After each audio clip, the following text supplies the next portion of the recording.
ဒီလိုတပ်ပုံကနေ9စက္ကန့်စာဗီဒီယိုကိုစက္ကန့်ပိုင်းတွေပြောင်းကြည့်မယ်ကိုကြိုက်တဲ့တပ်ပုံကိုထည့်ပြီးတော့ပုံထောက်မယ်အောက်က image 2တွေကိုဝင်မယ်ပြီးရင် image 2 video တွေကိုထပ်ဝင်မယ်အဲ့ဒီမှာ smart ရှိမယ် custom ရှိမယ်နှစ်ခုရှိမယ် smart က prompt လို့ပဲပြောင်းလို့ရပြီ custom ကတော့ prompt ထည့်ရပါတယ်အခုတော့ prompt မထည့်ပဲပြပေးပါမယ် smart ကိုသွားပြီး generate လုပ်လိုက်ပါပြီးရင်ခဏစောင့်ပါ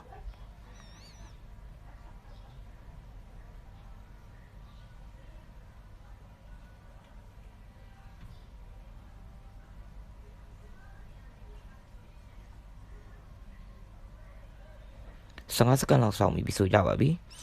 ပြီးတော့ရင် add video to design ကိုနှိပ်လိုက်ပါဒါဆိုရင်တော့ reality ဖြစ်တဲ့9စက္ကန့်စာဗီဒီယိုလေးကိုရသွားပါပြီ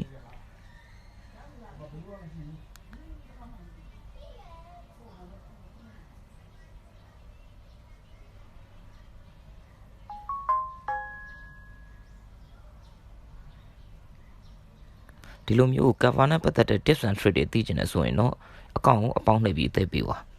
အဆုံးထိကြည့်ပေးလို့ကျေးဇူးတင်ပါတယ်ကျွန်တော်ကြော်ပြီပါ